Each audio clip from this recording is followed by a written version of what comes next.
turabasuje kandi tubahaye ikaze mwe mwese tubana mu biganiro bya day to day. Imana irahambaye, Yesu ni umwami. Imbere yanjye rero nk'ibisanzwe turi kumwe na Eric Official, tubana mu biganiro bigiye bitandukanye bya showbiz na entertainment. Nyabo n'abantu batarakora subscribe, twihe intego y'umwaka urangire ibihumbi 50 byuzuye, sibyo Eric? ibihumbi 50 rwose bagerageze utarakora kuri subscribe kana subscribe Baje no kuri TikTok ba searching day to day, no kuri Instagram ba following naho to boosting. ngira ngo hose tuba turi yo nyine buri muntu wese agerageze aho washya. Eric Official, ya nicyo ufite abanyarwanda muri showbiz rero? ni byinshi inkuru zo ni nyinshi. Ngira ngo yari weekend ndende, yari weekend ikomeye kuva ku cyumweru, ku wa gatandatu ndetse no ku wa mbere. No kwa mbere mu munaniro wa ntuse ntabwo wakavuyemo burya. Yes. Uyu munsi rero mbazaniye byinshi muri industry y'umuziki, mbazaniye byinshi muri showbiz. Ngira ngo yari weekend iremereye cyane, yari weekend ikomeye iri kuberamo ibitendo byinshi. Hanyuma yari weekend yari irimo ngira ngo igitaramo cy'umuhanzi Davis D cyari igitaramo cyiza cyane ku bantu bakirebye, cyari igitaramo cyiza bakitabiriye. Ngira ngo cyari igitaramo cy'umunezero mwinshi cyane ku bahageze. Yari weekend irimo saga nyinshi cyane. Iki gitaramo cy'uyu muhanzi Davis D mureke tukiganireho. Cyabaye igitaramo cyiza cyane cyitabiriwe n'abahanzi bakomeye tuzi. Abahanzi benshi bagiye bitabira iki gitaramo, ngira ngo bagiye bagaragaza support. Twagiye tubabona ku mbuga nkoranyambaga bagenda bagaragaza ibyarimo. Ariko muri iki gitaramo ngira ngo habayemo ikintu kidasanzwe. Mu nkundire mvuge kuri uyu muhanzikazi bamwita Aline Sano ari kuri stage. Umuhanzi Aline Sano ari kuri stage, abantu benshi bakomeje gusharinga amafoto ye y'imyambarire ye, ukuntu yaje yambaye muri iki gitaramo. Ngira ngo mu gapira k'akabodi ke kameze k'umweru, hanyuma n'ijipo, agakantu k'akajipo k'akamini gatoya, ariko mo imbere yambayemo ipantaro ya Porsche. Ngira ngo ni imyambaro yatunguye abantu benshi nagiye mbona ku mbuga nkoranyambaga bagiye bavuga kuri iyi myambarire y'uyu muhanzikazi witwa Aline Sano. Ngira ngo no ku Nyarwanda nagiye mbona babipostinga. Yari imyambarire idasanzwe, hamwe n'ababyinnyi yazanye bari barimo babyinana ku rubyiniro. Iyi myambarire rero yatunguye abantu benshi cyane bari bitabiriye iki gitaramo, kubera yuko uko batekerezaga Aline Sano n'uburyo bamubonye kuri uyu munsi, yabahaye show, yarabatunguye cyane. Si ibyo gusa kandi, kuko turaza kubabwira yuko uwitwa Davis D muri iki gitaramo yari arimo anezerewe. Ngira ngo papa we ndetse na mushiki we babanye nawe ku rubyiniro. Ngira ngo habayemo agatendo gakomeye cyane, kubera ko papa we yagaragaye ari kuririmba indirimbo y'Imana na Davis D arabekinga. Murabizi ibintu byo kubekinga muri iyi minsi, cyangwa se amuririmbiramo baririmba indirimbo y'Imana. Yari show nziza cyane, warebaga ukavuga ati kabisa ibi bintu bimeze neza, ibi bintu rwose biraryoshye. Byari ibintu byo kwihera ijisho. Gusa hari akantu kadasanzwe kabaye muri iki gitaramo, ngira ngo babwire. Basoza biravugwa ko hari igihembo cyari cyateguwe, ariko iki gihembo kikaba cyari cyateguriwe Davis D, ariko kigategurwa n'umuryango we, papa we na mushiki we. Hanyuma rero basoza, Davis D mushiki wa Davis D yafashe ijambo abwira abaje ko bateguye igikombe, ariko biza gutungurana ko bivugwa yuko aho icyo gikombe cyari kiri hatabashije kumenyekana neza. Ntago habashije kumenyekana neza, kuko byarangiye igitaramo n'ubundi Davis D icyo gikombe atagishyikirijwe. Ariko aba hafi y'umuryango we, papa we, mushiki we, bakomeje bavuga ko icyo gikombe cyari gihari, ariko imbogamizi z'aho hantu cyari kiri, abantu benshi bakomeje kuvuga ngo cyari icya Ruhuriga. Nahoze mbona abanyamakuru benshi bandika bati birashoboka ko cyari Ruhuriga, byari bigize. Ariko nyine cyari igitaramo cyiza ku bakibonye, cyari igitaramo cyitabiriwe n'abasitari bagiye batandukanye, cyari igitaramo ubona ko kirimo support, cyari igitaramo ubona ko Davis D yari anezerewe cyane, imvamutima zari zose wabonaga ko anezerewe ari ku rubyiniro, kubera yuko ni igitaramo yabonye ko ashyigikiwe kandi by'ukuri. Rero iki cyari igitaramo cyiza cyagira ngo abantu benshi ku munsi wo kuwa mbere eh, bari bakiri hangover, niyo mpamvu tubiganiriye uyu munsi, benshi bari bakiri hangover. Rero ngira ngo kuri iki gitaramo ni ibyo ngibyo twaza kuvugaho. Hanyuma kandi ngira ngo ni ku munsi wo kuwa gatanu w'icyumweru gishize nibwo hasohotse itangazo rya Kikas Music.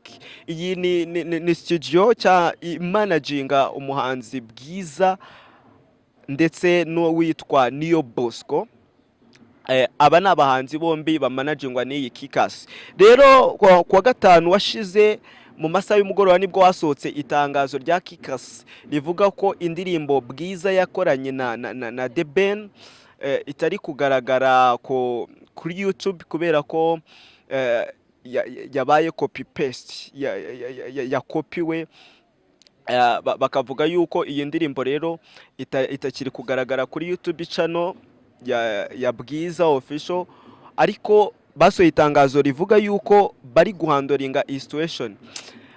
Ubona ko turi kuganira bikomeje kuba n'ikibazo cyane mu Rwanda. Sinzi ikibazo gihari kubera ko abahanzi bacu abenshi aka kantu kari kugenda kabagora, ugasanga indirimbo irakozwe nyuma y'icyumweru kimwe turayibuze, ikindi indirimbo barayibye iyi ndirimbo. So ubona ko bisa nkaho ari akajagari kari muri industry y'umuziki. Ubona ko abahanzi bacu basa nk'abakuze, biri kugorana cyane muri iyi minsi kuba ba making a decision yo kuvuga ngo iki kintu tugiye gukora reka tugikore nk'umwihariko wacu. Nyine bikomeje kugorana cyane. Rero iyi ndirimbo ya The Ben yari amaze iminsi akoranye na Bwiza, bayita Best Friend. Ku bakunzi ba Bwiza cyangwa se ku bari bakunze iyi ndirimbo, ikaba itakiri kugaragara kuri YouTube channel y'uyu muhanzi witwa Bwiza, kuko Kikas yo yasohoye ko ikiri gukurikirana iki kibazo.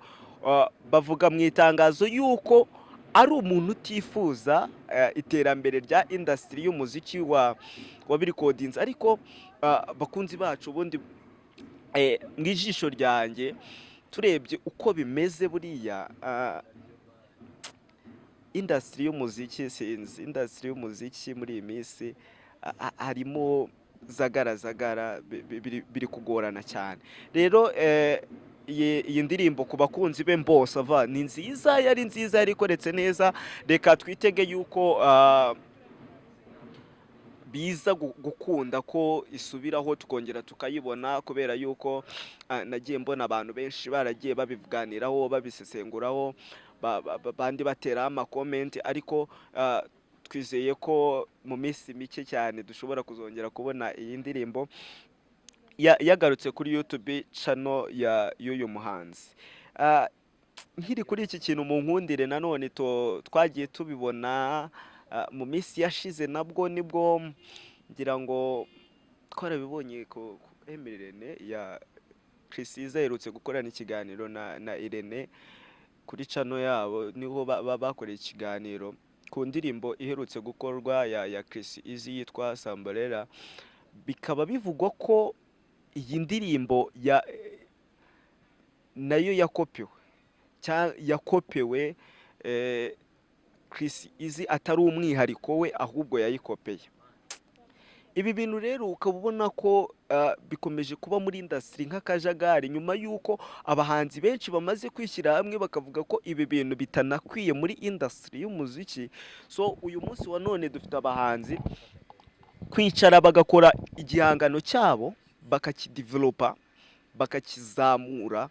Biri kugorana cyane muri iyi minsi, sinzi ikibazo aho kiri, kuko twabonye Chris Iza ejo bundi, umuntu w'umustar, umuntu mukuru muri industry, agafata mic akavuga ngo njyewe igihangano cyanjye ngo tuberaho ngo kwiga ngo twigira ku bandi, ariko ukaba ufite igihangano wakoze kopi wakuye ahandi hantu, ukaba ari cyo uza gutanga cyangwa se guha abanyarwanda.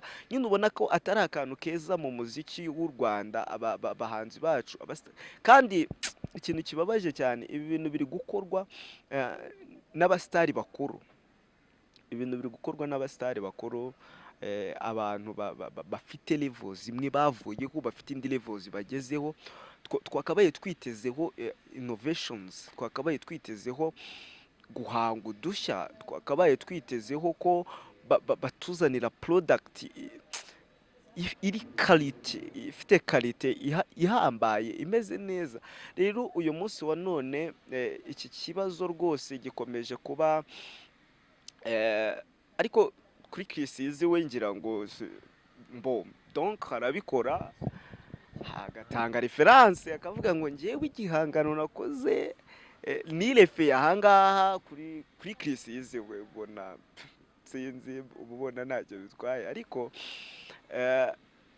ntabwo byakabaye bikwiye, njye uko mbibona ntabwo byakabaye bikwiye muri industry y'umuziki, kubera yuko ngira ngo abahanzi bacu bishyize hamwe bariho kugira ngo making a change, baduhe impinduka muri industry y'umuziki.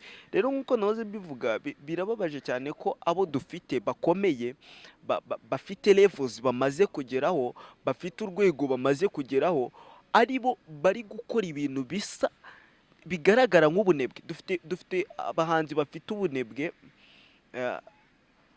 muri industry, bari kugaragaza ubunebwe cyane, kubera ko ngira ngo mu Rwanda ho bimaze kugaragara kenshi, abantu bari gukora ibiganiro biri kariti byabo bwite biragoranye cyane.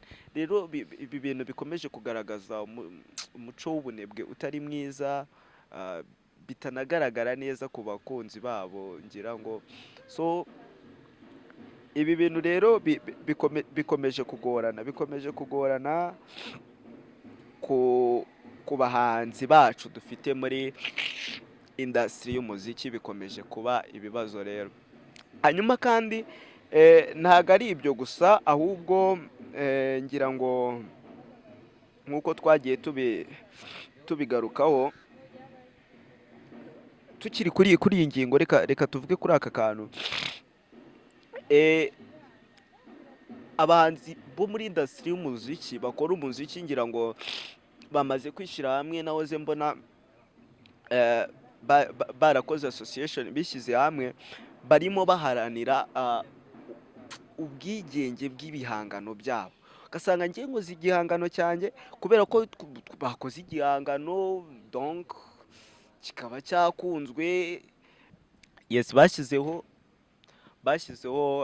corporations, barimo barareklama ku bwisanzure bw'ibihangano byabo, kubera yuko bavuga ko mu bihugu bundi biri international biri hakurya y'u Rwanda bamaze gushyiraho uburyo bashyigikira karita y'igihangano cyane.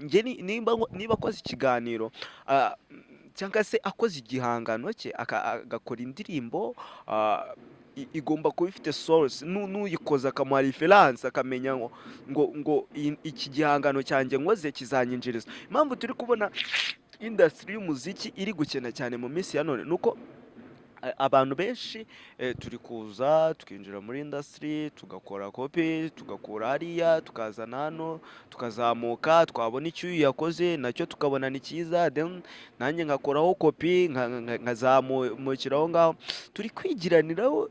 Nimba nabyita kwigiraniraho, nimba nabyita dufite ubunebwe bwo gukora ibintu byacu, kuba twadevelopa ikintu cyanjye, njyewe ubwanjye ngakora ikintu cyanjye. Biri kugora abantu benshi muri iyi minsi, cyane cyane muri industry y'umuziki. Ntazi ngo hazakorwa iki, kuko ubu bunebwe akenshi buri kugaragara cyane muri industry y'umuziki, mu bahanzi niho biri kugaragara cyane ubona ko bitari no kuba byiza rero abahanzi bo mu Rwanda benshi bakonaye mbona ku mbuga nkoranyambaga zabo bagenda bareklama bavuga ko bakeneye ubwisanzure bw'ibihangano byabo nyuma y'uko nyine ubona ko bimaze kumenyerwa intero yabaye intero yo umuntu arakora kopi y'ikintu ukabona nta kibazo ukabona hari feel yabyo ukabifiringa so amacopyright nyine menshi ni copyright zabaye nyinshi ku bihangano byinshi bigiye bitandukanye tuzi indirimbo ubu zisohoka z'abanyarwanda bacu igasohoka ikajya kuri YouTube channel ikamaraho iminsi 2 cyangwa 3 ejo tukumva rererere yakoze yayikuye ahangaha burya ya ndirimbo ntabwo so ibi bintu rero bikwiye gucika uko mbibona mboni yanjye nk'umunyamakuru ibi bintu nuko bikwiye gucika bigakurwaho ko abantu tukagira kariti yabo ko dufite abana bari kuzamuka muri industry y'umuziki dufite abana ejo bundi bari kutureberaho ariko nimba uyu munsi abantu bafite aho bageze bakuze ari bo bantu turi kugira uyu munsi wa none baza bakaduha ibintu biri anikariti bidafite karite donc kubera ko ndi umusitari mfite izina like wa mwanya wo kwicara agakora waragabanutse umwanya wo kwicara akadevelopa ikintu waragabanutse ahubwo wari referari rirwa reba muri Amerika bigeze he bari kubitwara gute ngira ngo nk'iriya ndirimbo ya Chrisizi yakoze ejo bundi yayikuye muri Korea n'umuhanzi wo muri Korea wari wayikoze ariko ko yakabibonye donc aradupfunyikiye aratuzaniye mu Rwanda yego ni byiza bimeze neza ariko se ibi bintu biri kuva he ese nk'abantu bakuze bari hejuru abatoya bari kubigira iki so ibi bintu rero bikwiye like gukosorwa mu buryo bumwe cyangwa ubundi bikwiye gukosorwa akagira levels imwe ivaho then abantu bari kuzamuka dufite ndashimira abana bakiri bato kuko bari kuzamuka neza abanzi bato bari kuzamuka muri industry dufite abantu umunsi akapera karirimba ibihangano byabo nyine barimo barakora cyane ariko se niba bamaze kwandura uyu muco wo kumva ko nabo bagomba kujya bakora ibyo abandi bakoze donc mbona nyine bitaba ari ibintu bimeze neza biri ku murongo bigaragara neza iki rero ngira ngo ni ikintu na leta ikwiye gushyiramo imbaraga igashyiraho the uniqueness cyane ko aba bahanzi aricyo bari kureklama muri iyi minsi tubaye dufite tubonye umuntu umwe bahaye copyright tukabona ngo uyu muntu kubera copyright iyi media ntiyemerewe gukorwa muri ubu buryo iki gihangano sohe ntabwo cyemerewe kubaho muri ubu buryo tukagira rules and regulations zigenga ibihangano by'abantu bacu byaba bikwiye tukagira trainings zitraining aba bantu bacu gukora innovations and creativities mu Rwanda rero muri industry yacu cyane cyane ku bahanzi bakuze bamaze kugira urwego bageraho ikintu cya creativities kiri kugorana cyane so bikosoke ku giti cyanjye mbona ibi bintu bikwiye kuba byakosoka kugira ngo turusheho donc kubaho muri industry tumeze neza tunezerewe cyane turyoshye reka bari ko bivuga cyane ko benshi muri mwebwe iyo mvuze gutya tubyumvikanaho neza ni ibintu dukwiye kurebaho nka muri industry yacu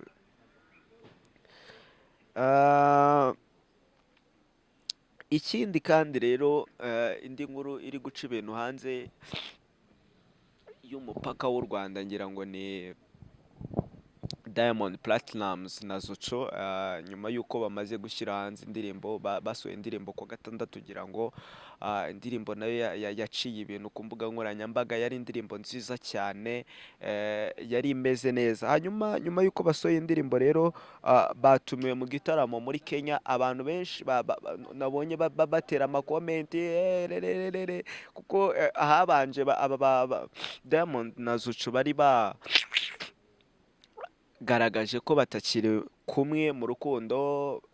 Ngira ngo na Diamond ku rukuta rwe rwa Twitter yanditse aravuga ati Justin njye na Zucu nta kindi kiri kuduhuza muri iyi minsi, ahubwo turi kumwe mu rwego rw'akazi, turimo turakora mu rwego rwo kudivelopa ni akazi nta kindi, ni umuziki uduhuza. Ngira ngo no ku rukuta rw'uyu muhanzikazi Zucu wakunzwe cyane, yapostinze avuga ko azahura n'abanyakenya ku itariki 7, azaba igitaramo rero kizabahuza, akaba azaba ari igitaramo like kimeze neza ku bakunzi be, ngira ngo mwanyaruka mukakireba. Hanyuma rero nje nk'uko bisanzwe ndi Eric Official, iyi ni Day to Day Media. Turabana mu biganiro bya buri munsi, turi kumwe mu biganiro bya showbiz bigiye bitandukanye. Murabizi ndabakunda cyane, mbibutsa ko intego yacu ari ukugira 50,000 bya subscribe uyu mwaka utararangira. Mugerageze mukande subscribe, like, share na comment, kandi ku mbuga nkoranyambaga zacu zindi Instagram, Twitter, Facebook mudukomeze kudufollowinga ndetse no gukanda like. Ciao ciao, ndabakunda cyane.